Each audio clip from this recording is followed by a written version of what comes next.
Today we're going to be speaking with parapsychologist Barry Taff, and this is a very busy man. I was doing a little bit of research on him beforehand, and Barry has worked on over 4,000 cases in the parapsychological world, which to me is just astounding. That's a lot of work. So we're going to be asking about some of the things that he does and how he attacks these cases when he begins to investigate them. And I'm just going to read a little bit about who Barry is right quick so we can cut straight to the heart of the matter, because there is a lot of stuff we're going to be speaking about tonight. Barry holds a doctorate in I can hardly say this, psychophysiology with a minor in biomedical engineering. He worked as a research associate at UCLA's former Parapsychology Laboratory from 1969 through 1978. During his 36-year career, Dr. Taff has investigated more than 4,000 cases of ghosts, hauntings, poltergeists, and has conducted extensive studies in telepathy and precognition. And another interesting thing, he worked on some of the original methodologies and technologies, which soon became what we know as remote viewing. We're not going to be talking too much about that tonight, but at some point in the future, we might have to pull him on the show just so we can speak about that. Barry has been on numerous television shows over the years, a lot of which you've heard of: Strange Universe, Sightings, Sci-Fi Channel. He's been on KNBC News, CBS News, KABC. The list goes on.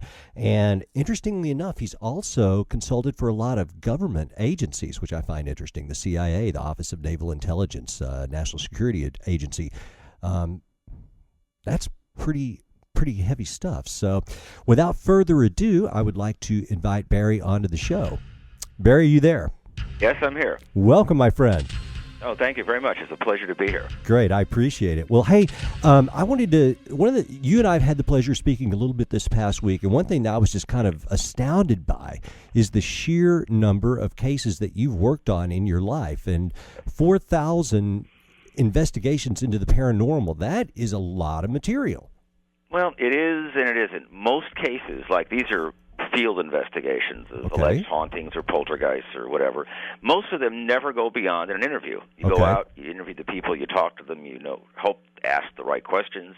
Hopefully they're being honest when they answer, and you hope to place yourself in the environment to either observe and or record something objectively. And most cases begin and end in one evening, one day. Very seldomly does it evolve beyond that, and it's so seldomly I could probably count them on maybe, my hands and toes. Really? Very rarely does a case merit further investigation, and since most of my investigations in the field aren't of hauntings, they turn out to be a poltergeist. Right. They're infamous for not performing for people. Right. Yep. Are you still there, Barry? Yes, yeah. Okay, so we're having some issues right here. Okay. But, because I want to get into the poltergeist activity here in a minute, but out of the sheer number of cases that you've looked at, and you're saying, it's only a small amount of those turn out to be something substantial, are there any kind of broad inferences that you've been able to make regarding paranormal activity? Yes. Basically, first of all, I should say, out of 4,300 and some odd cases in 37 years, I'd say more than 98% of them, maybe even 99%, fall under the heading of a poltergeist, which is nothing to do with dead people, discarnate intelligence. It suggests there's an unconscious extension of the psyche or the mind, which we call recurrent spontaneous psychokinesis. Mm-hmm. And this can wreak havoc with an environment. And generally speaking, these cases are around people, not around locations. Right. As the people move, they move with the people.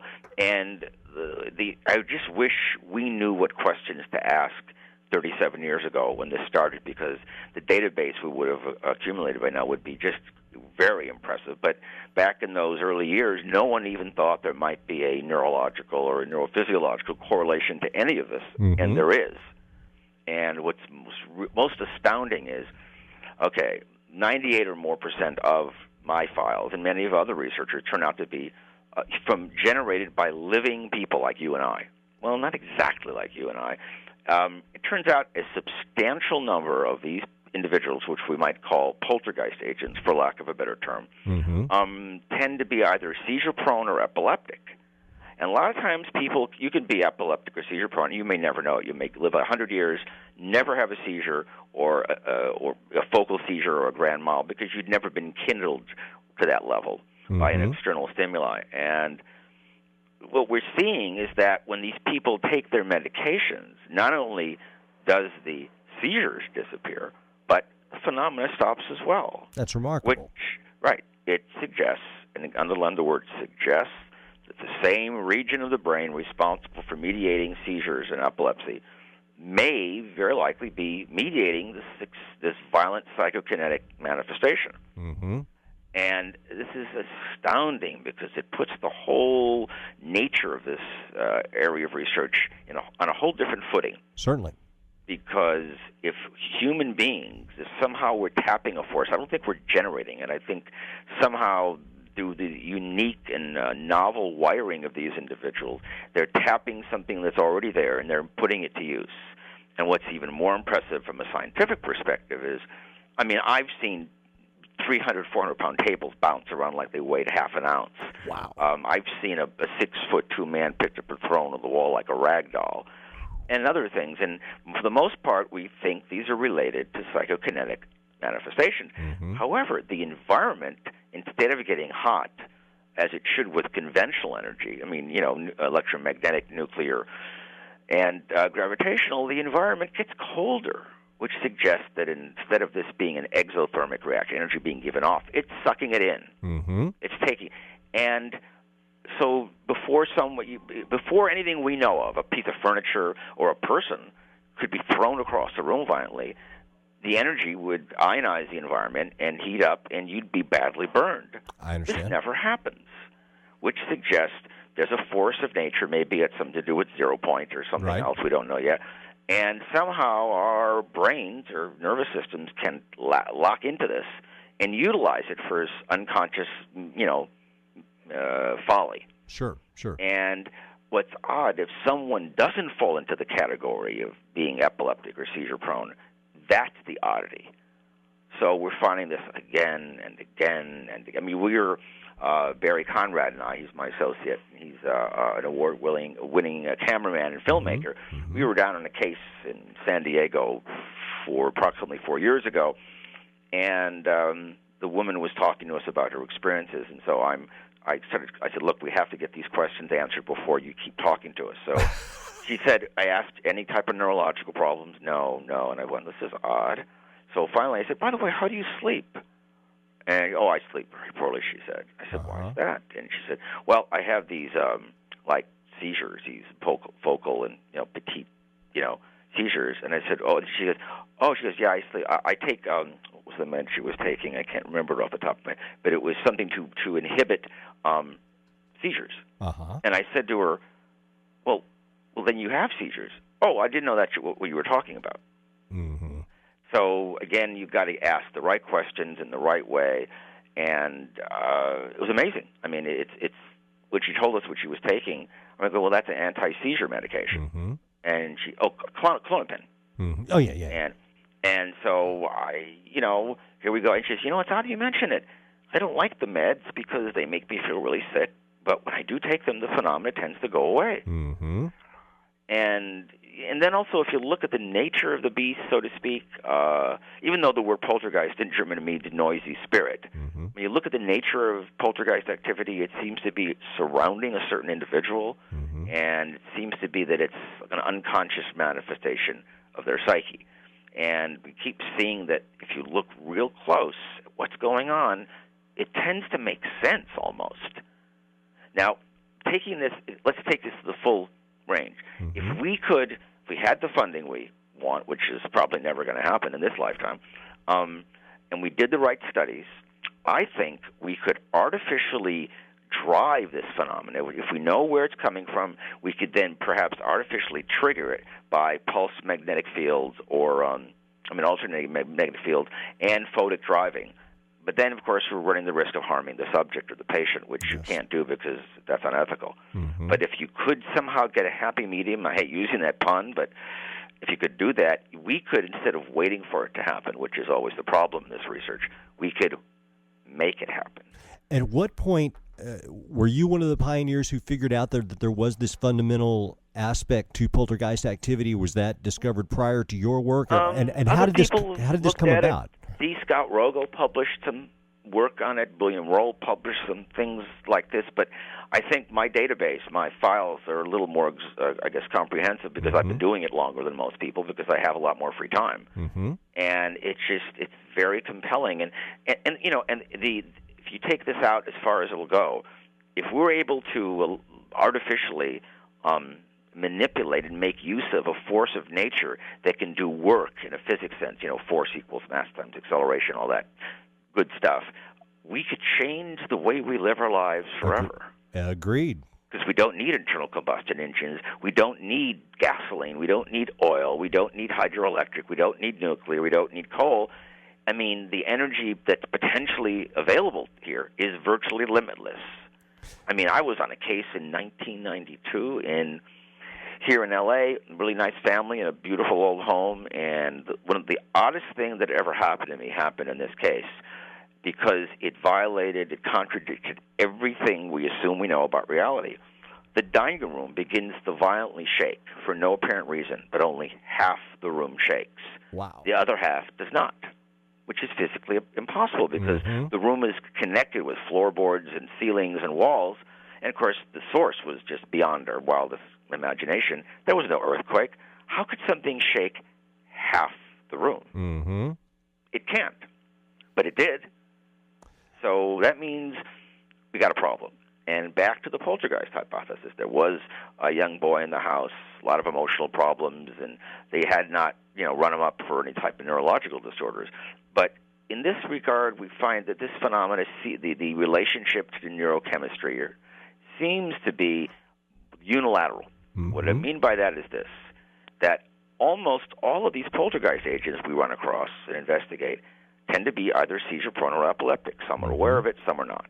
But almost none, the majority of people who are epileptic and seizure-prone are not poltergeist agents. So that means we're missing something in the equation. There's a missing or unknown variable. We don't know what that is. Well, and a lot of these agents, from speaking with you, tend to be, prepubescent girls as well? Prepubescent, usually, mostly women, girls, sometimes boys, but these things can range well into adulthood, which is quite extraordinary because that was our hypothesis many decades ago, and we're seeing this stuff can linger for decades. And we don't, the bottom line is we don't really know what we're dealing with. It's like, the old story of the blind man holding part of elephant. Right. If they hold the trunk, they say, oh, it's a hose. They hold the tail, oh, it's a rope. They hold the leg, oh, it's a tree. And none of them are accurately describing what's going on, but that's all they know.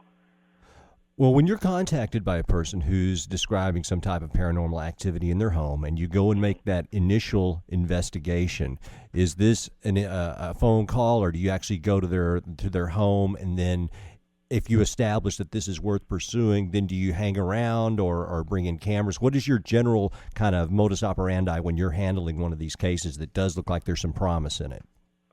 Basically, we get a phone call. I get a phone call, or some friend of theirs calls me, and then I speak to them and ask them a lot of questions. And if it's not just one event, if there's a multitude of events, if there's multiple witnesses and independent corroboration, we then go out and interview the people at length. And the questionnaire we fill out is about 12 pages long, so it's quite exhaustive. And then if it warrants it, we try to place ourselves there. But these things are transient and evasive. Right. Yeah, we had a case several months ago in Calabasas, in the San Fernando Valley, and it was amazing. We were there, and they were telling us these stories of furniture being moved around suddenly and banging noises, and and they go upstairs, hear these horrible noises, come back down, and all the furniture in the living room was shoved to the edge of the dining room. Wow. And that's extraordinary. I mean, and they were panicking, and they had only lived there a few months, and it was getting worse, and suddenly they weren't returning phone calls, and apparently there were some strange deaths in their family that had nothing to do with the case, but they assumed it did, and they got so upset and disturbed by all this in relation to, they just bowed out and couldn't go any further. But the problem is being in the right place at the right time and being able to record something when whatever it is occurs. And I'll put forth a morbid analogy. You go to an airport to pick someone up to leave, you're coming home, and you have a camcorder. And what's the probability of you recording a plane crash? Well, Right. it's astronomical. Yeah. Doesn't mean crashes don't happen. It means that you weren't there with a video camera when the plane crashed. That's all. You guys were speaking with Dr. Barry Taff, parapsychologist. We are going to be talking more about poltergeist activity, hauntings of all types, his investigations in the Benedict Canyon area. Right before Halloween, spooky stuff in the air. We are speaking to parapsychologist Dr. Barry Taff, and in the first segment, we have been talking about poltergeist activity and the difference in poltergeist activity, and what we're now going to talk a little bit about, because we're going to return to more poltergeist activity in a moment. But Barry, one of the most famous cases that you were associated with was the entity case. Yes. And I was wondering if you could give us the break, because I know a lot of people didn't see the movie or may not be aware of the crazy extensiveness of that case. And I was wondering if you could tell us a little bit about the work that you did on that. Sure. It was 1974, midsummer. My colleague is in a bookstore in Westwood, Hunter Books. In fact, they actually shot the scene there because they were still in existence at that time. And he's talking with one of his friends about our work. And a woman on the next aisle basically says, "Oh, my house is haunted." Rather than attempting to engage her in the conversation in public that could make everyone look like a fool, he said, "Well, let us give you a call. We'll come out." On August 22nd, 1974, we went out to Culver City, California, on Braddock Drive, and a small little home, and we met a woman by the name of Doris Bither. And the first thing she said out of her mouth is she'd been repeatedly sexually assaulted by ghosts. That's a giant claim. Right, well, first of all, it sounds like she needs psychiatric care. Right. And I rolled my eyes back. We thought, this woman's in need of psychiatric intervention. There's nothing we can do here. We listened to her story. We said, "Thank you very much." We referred her to a psychiatrist at UCLA, which she never called. About 10 days later, she called back, and she said some neighbors had witnessed things. So we came back, and while in her kitchen talking with her, one of the lower cupboard doors swings open, and a frying pan, a large skillet, goes arcing across the kitchen and hits the floor. Whoa! And that was pretty interesting, and we checked to make sure there weren't wires or springs or a kid wasn't hiding because it was a big cupboard. Right. No, there was no logical explanation. And from there, it evolved into there was a really strange odor in her bedroom. This was an old, broken-down little shack at the time. I've been twice condemned by the city. And there was an odor in her bedroom. It smelled like a decomposing organic matter. We brought in some sniffers from Hewlett-Packard, and they couldn't detect a source. And then we began seeing these strange corpuscular orbs of light, much bigger than the orbs they catch today with digital systems. This is long before the word digital was relevant in society, as a matter of fact. And we began seeing it. So we had to seal off the house from all external lighting, which we did. And we began seeing these things even larger. Over the course of time, the problem is we saw them, but we couldn't tell where they were coming from or going to. There was no reference. So we got some pictures of these orbs, and they looked like a little comet with a tail on it. But there's no reference. You can't tell anything. So we put up black poster boards, magnetic numbers on it, so we knew what direction we were shooting in. You see some orientation, like a grid on the ceiling and the walls of her bedroom. And the problem is that this phenomenon wouldn't operate on a regular basis. It would do what it wanted to when it desired to. And now the woman, Doris, had 4 children. She had 3 girls. I think it was 3 girls and a boy. And she'd led a really horrible life, just really bad. But it didn't account for what was going on. I don't care how bad her life was. You don't see physical phenomena, manifestations because someone's had a bad life. A lot of people have poor lives and suffer and, are not exactly financially secure. And so we began seeing more things, and at one point the bedroom was completely sealed off. This was about a month and a half into the investigation, maybe 2 months. And the lights, these are always lime green in color, coalesced in the corner of the bedroom where she was sitting. And what we saw was a large apparition. Now, she claimed that she was assaulted by 3 male ghosts. 2 held her down and 1 sexually assaulted her. We never saw anything related to that. What we did see was a large upper torso from about the waist up. We could see the chest, the shoulders, the arms, the head, the neck, the brow ridge, cheekbones, but no salient characteristics beyond that point.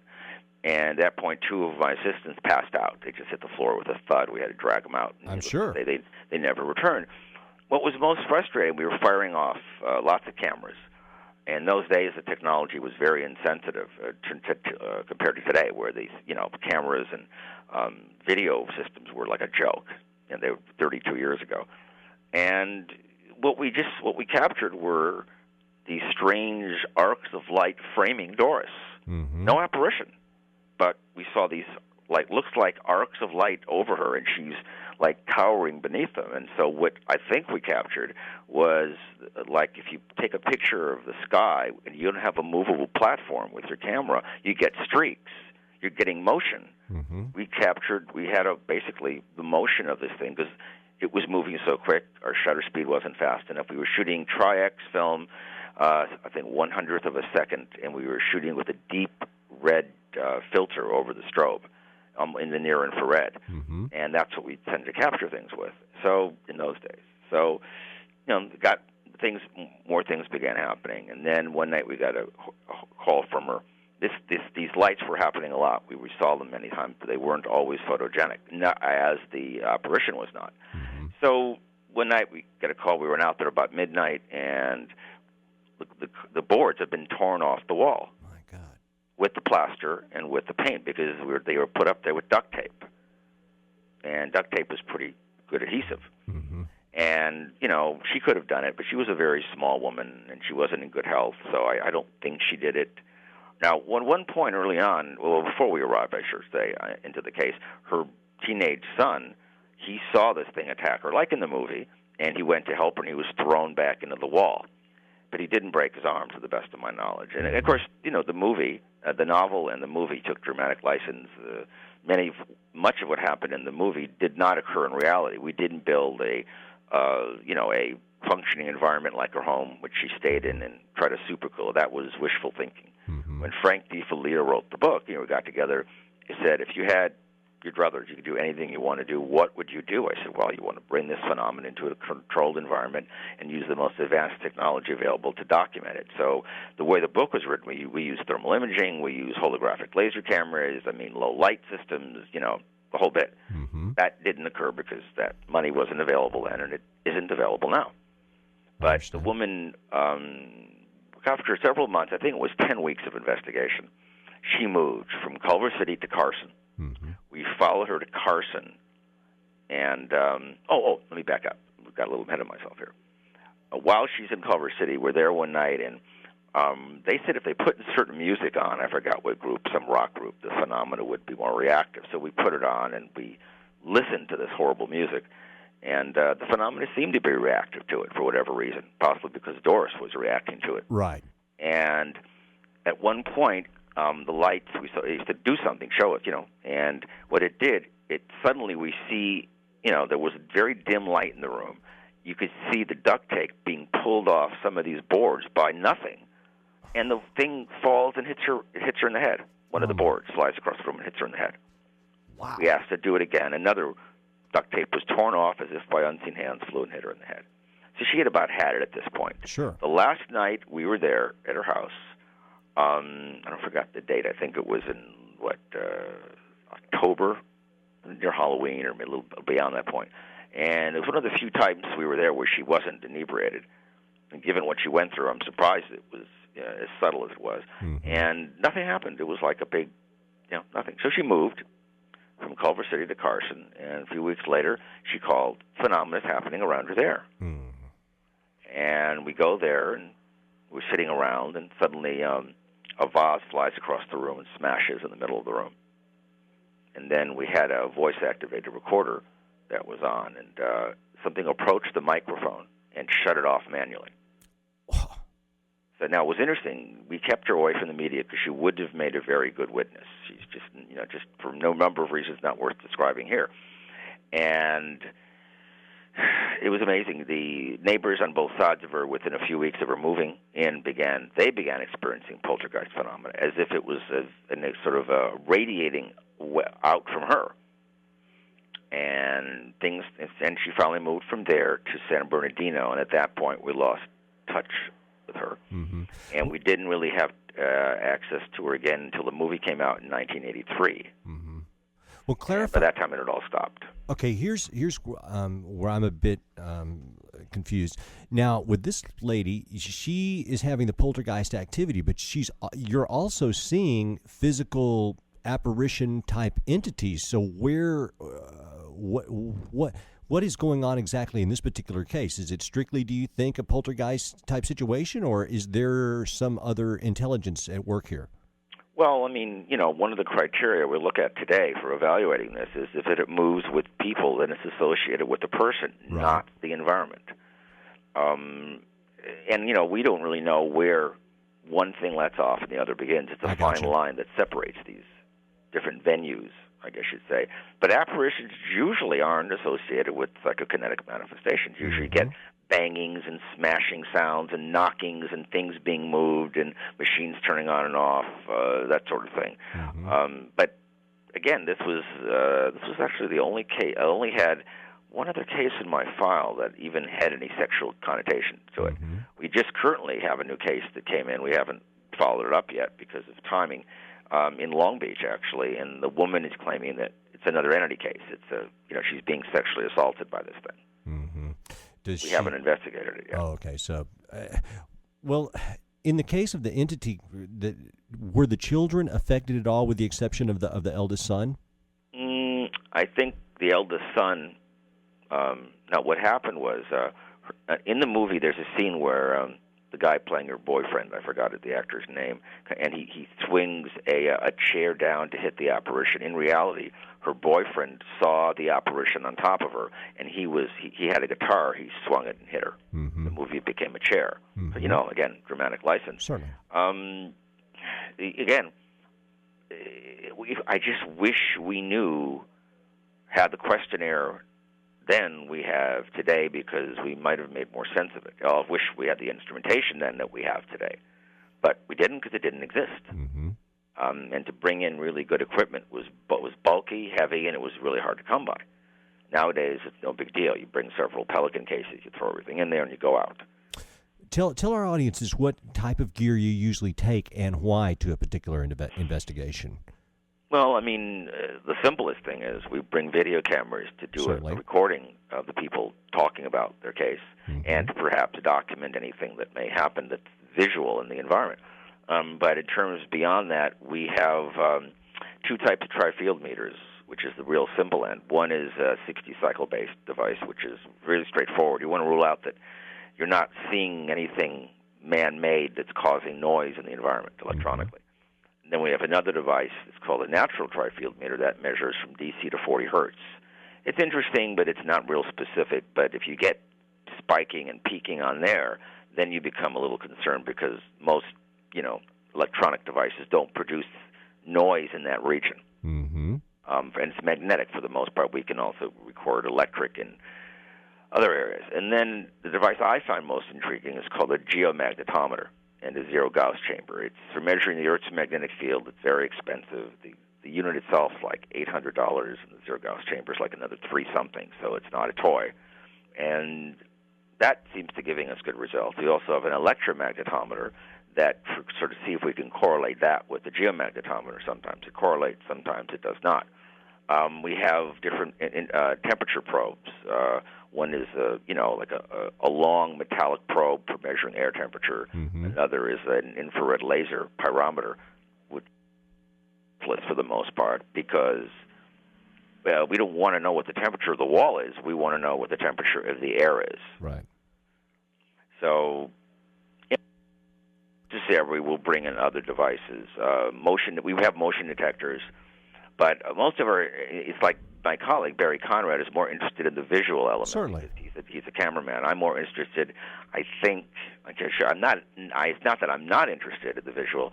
I'm more interested in the electromagnetic portion, because that may tell us more about the nature of what it is we're dealing with. The science of what you're looking at or around. I understand that. In some of the kind of the ghost investigating type shows that I've seen, in many cases I've seen where they've found pockets of air that seem to reduce in temperature, like you were mentioning in the first segment.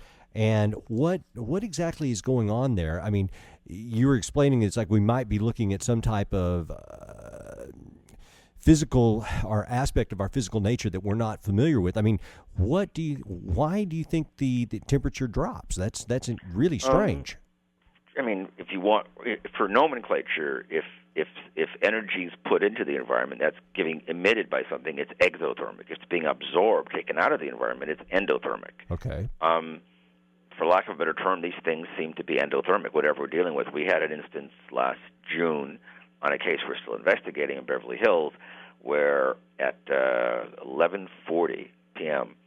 we had a 12-degree drop in temperature for no apparent reason, because the outside temperature didn't go down at that point. And we had a spike in magnetic field from a few milligauss to like over 200 very rapidly. So I went down there, and it was a part of the house that's had a lot of activity and compasses go crazy in. And I stepped towards the area, and it felt like I was stepping into a zero-G environment or a gel, like it was gelatinous as opposed to being air. I don't remember what happened, but my friend behind me, one of our assistants, saw me sort of picked up, I rotated, and hit the wall and blacked out. I had no idea what happened. It happened the first night of the case we were there. We were getting close to 2 Gauss, which is really high. And for no apparent reason, we couldn't determine its source. And I turned beet red, and I blacked out. But I didn't know why until I woke up, because they said, you realize you just turned red as a beet and you just fell face forwards. And luckily they caught me before I hit the ground. How long did it take you to recover from that? Very quickly. Yeah. But it feels like, I should say about 2/3 of the people go into this house, including myself, have gotten ill every time we've gone. And it is a honest-to-God, USGS acknowledged geomagnetic anomaly. And it's on their maps. They don't talk about why or how. When they were building homes in the area, they had problems with the instruments to do the foundation, because their instruments wouldn't work, and they had to dig blind, and they drilled, and they found huge cavernous voids. So this area is in Benedict Canyon, of which I'm speaking. Right. There is a fault line under Benedict Canyon, so I'm sure this is all related somehow. Early on, like more than 30 years ago, people spoke of what we call paranormal fallout, where after close encounters of the third kind or abductions, there were strange after effects that certainly were paranormal, spontaneous healings, telepathic situations, precognitive, out-of-body, whatever. This has been reported actually not frequently, but not uncommon. In my case files, we've had a number of cases that began either as a poltergeist and then led into an abduction, or began as an abduction then led into poltergeist manifestations. And what I think is that the force, whatever is visiting us here, that apparently isn't human, is utilizing technology and forces that are paranormal the same way we use electromagnetism. And there is a bridge, there is an interconnectedness, because all these things relate. The question is how. Right.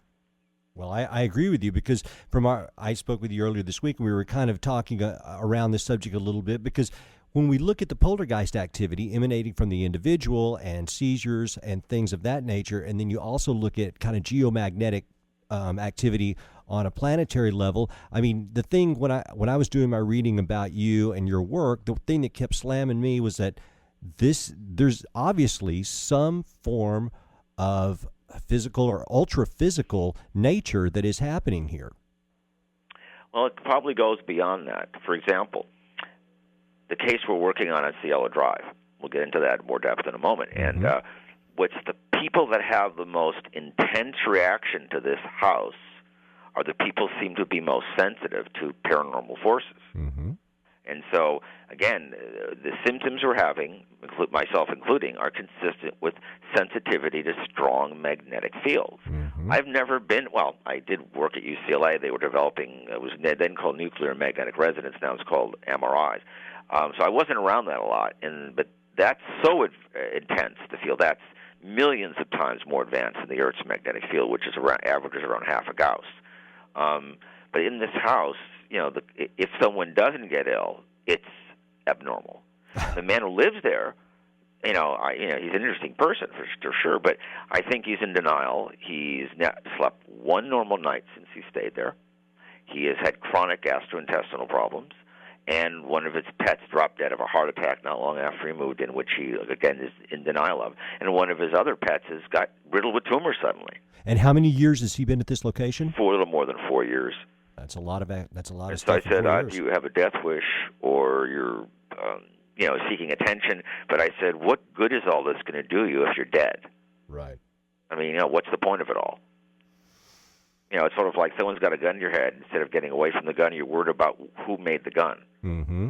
Who cares? What's the caliber? Get out. Well, you know what? Let's just go ahead and get into this, because this is a big story. And now this house was adjacent to one of the Manson murder locations, right. Correct? Okay. The Manson murders took place August 8th, 9th of 1969. And this house is literally a stone's throw down. You could move from the gate of that property, which was the original property was torn down about 12 or 13 years ago. There's a new big home that's been built on it. And we discovered from work crews they were having nothing but trouble there. Machines would turn on and off. They heard voices. They heard footsteps. Things with weird burns would appear in the wood paneling, and so people kept quitting. The guy lives a stone's throw down. Takes you, 15 seconds to walk the distance. Mm-hmm. And the father bought the lot. His father built the house, and he's moved in. Mm-hmm. And not long after he moved in, one morning he wakes up, and he sees some man in his bedroom, and he freaks out. His Certainly. mother had been ill, and his girlfriend was overseas, and he thought, oh, my God, maybe something's happened. And the man looks at him wearing a blue leisure suit, thick, dark, wavy hair, and he points towards the road in front of the house, and then he's like a light going off, he's gone.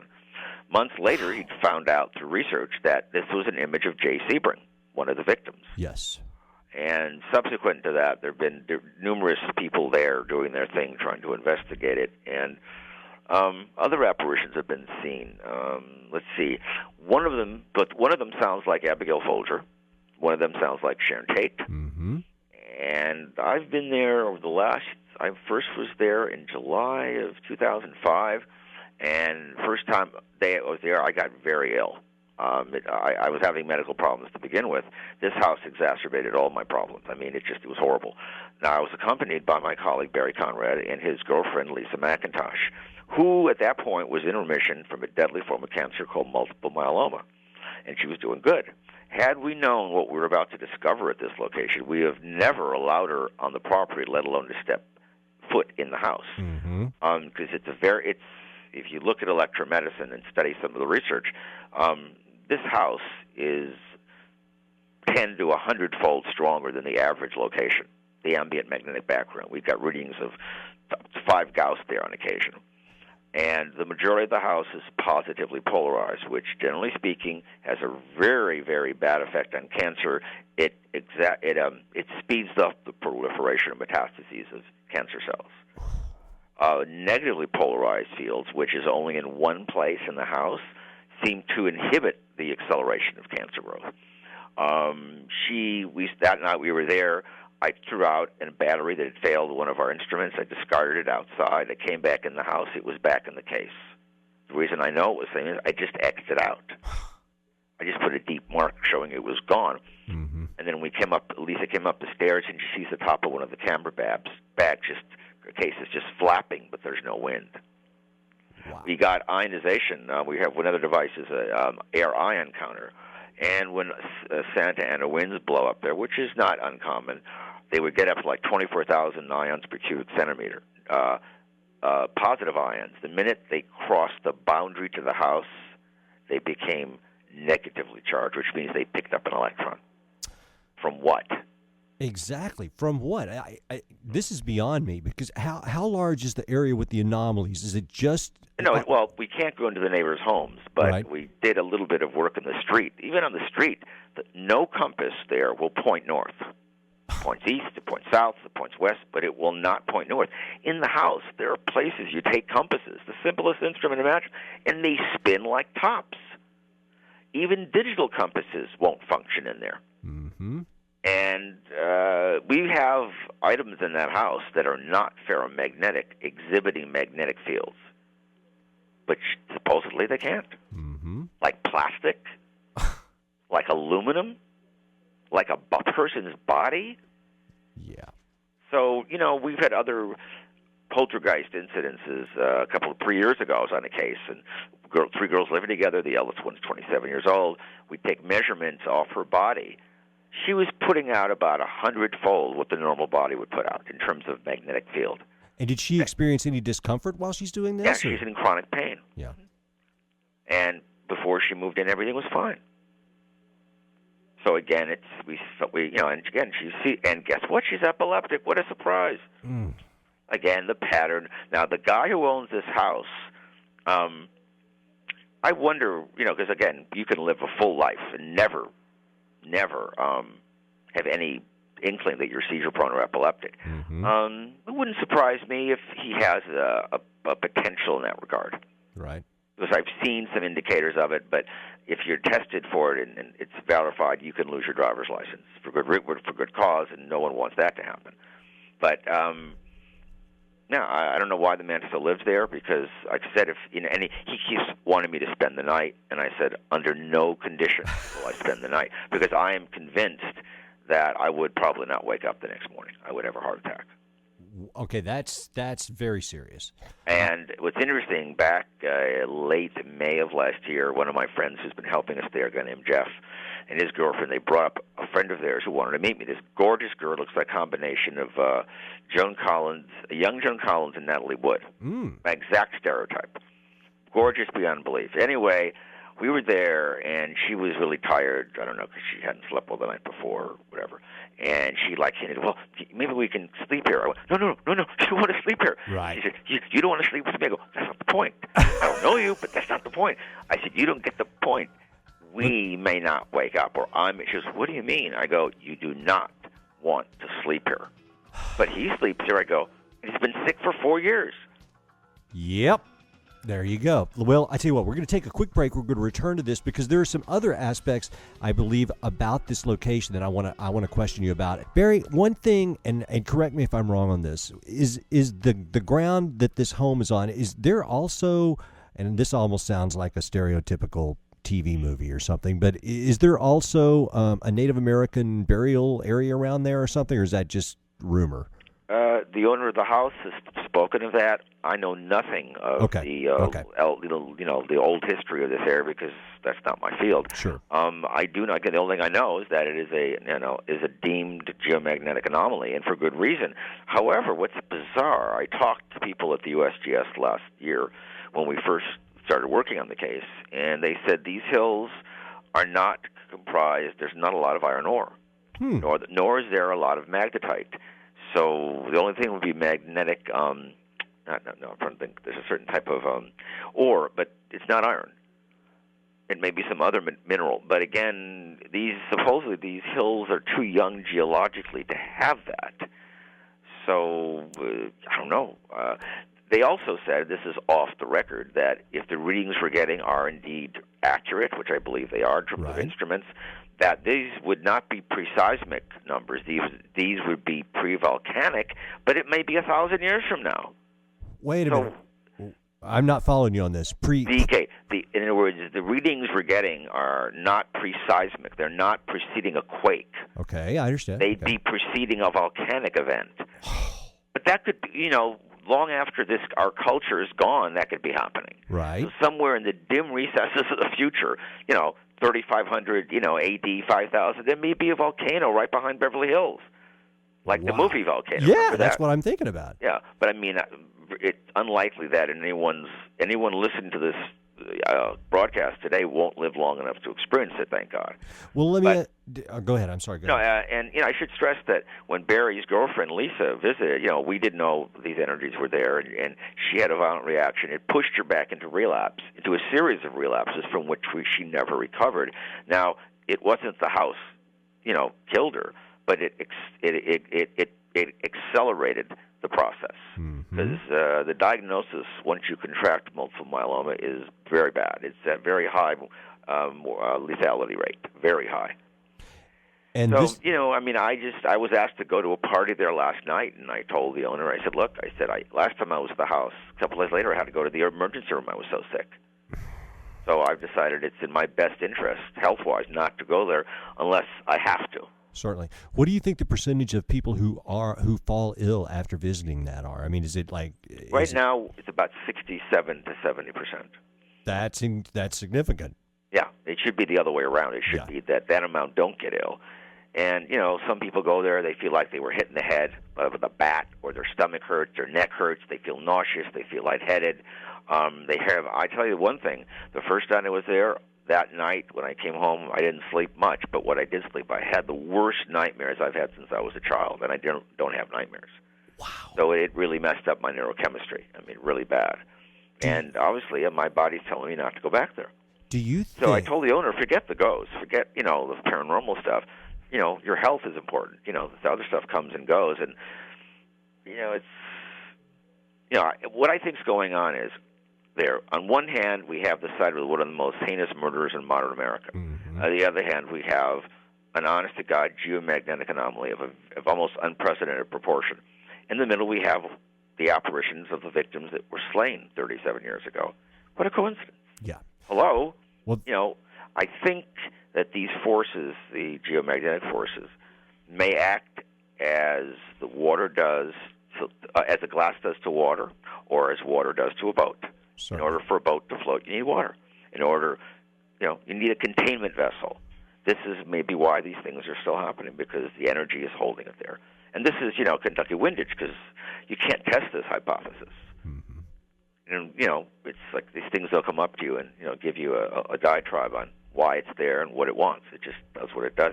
In fact, it reminds me of the Legend of Hell House movie with Roddy McDowell and Pamela Franklin from 1973. I'm convinced, beyond reasonable doubt, that if we had the right instrumentation at this house on Cielo Drive, and we were able to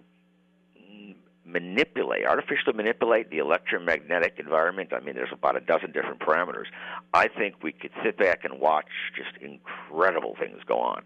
But it's going to take money, and I'll say one thing: if we do it, I'm not going to be in the house when that happens. Well, that's what I was going to ask you. If you could find the funds to do this, would it be possible to do it remotely? Oh yeah, you set up your equipment, you RF it out, or you can't.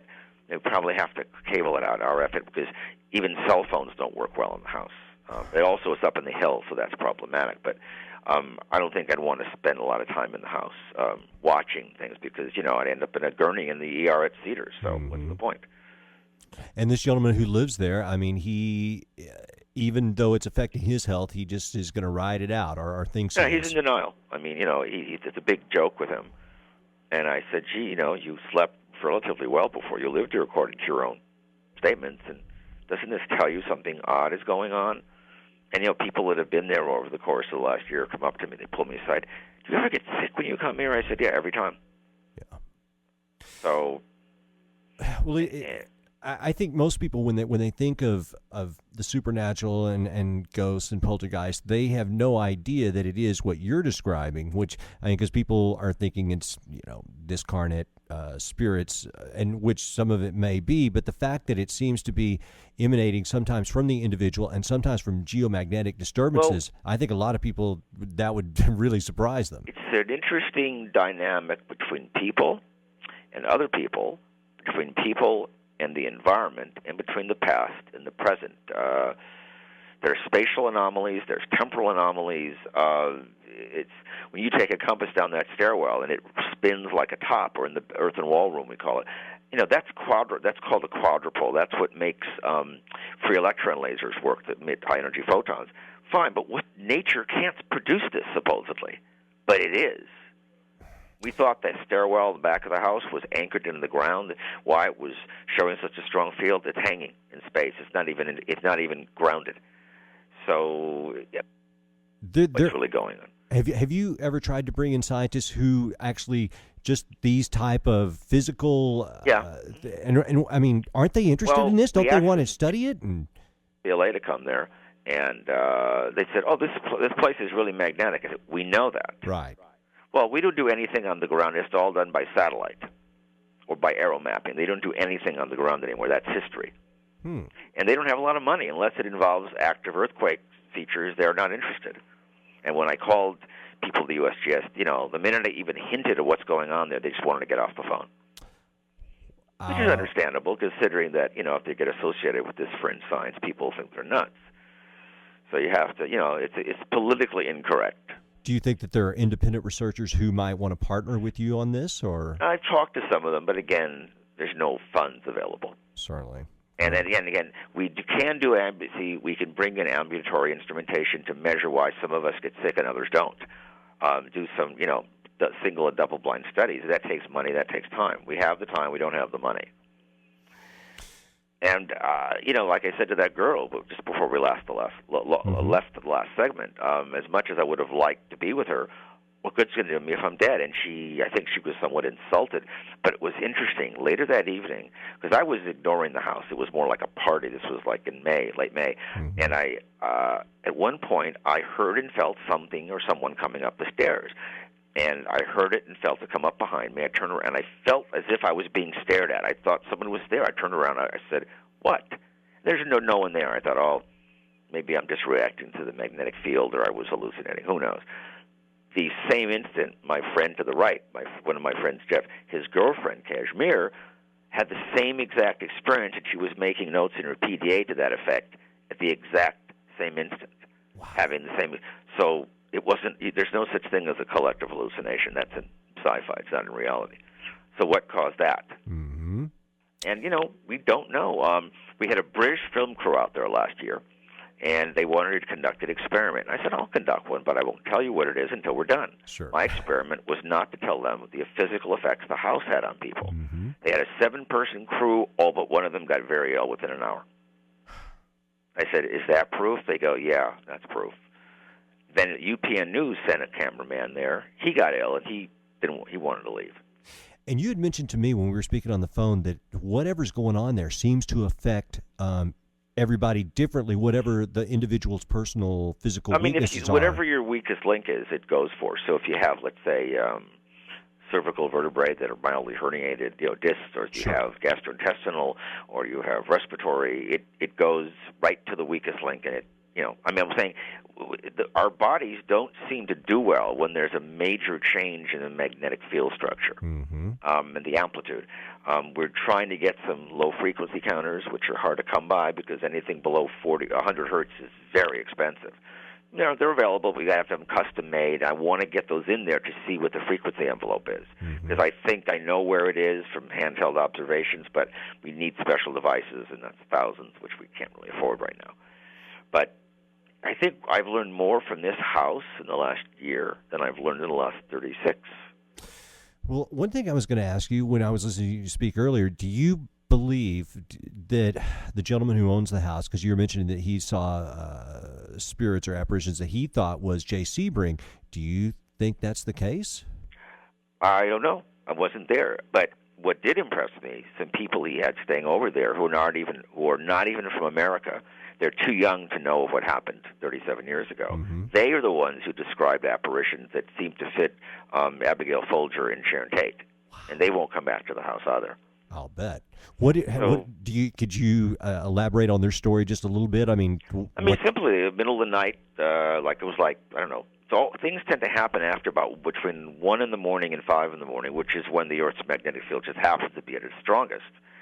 And the girl wakes up and she sees people walking in the bedroom, 2 women, and she starts screaming. And was her boyfriend or husband woke up, and they both saw them, and they just turned. They responded to the girl screaming, and they just kept walking through the wall.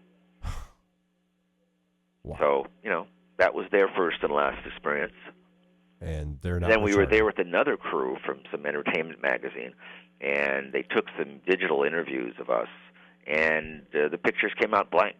Digital camera looked fine, left out, they came nothing. The digital voice recordings were so badly scrambled or full of noise, they were pretty much useless.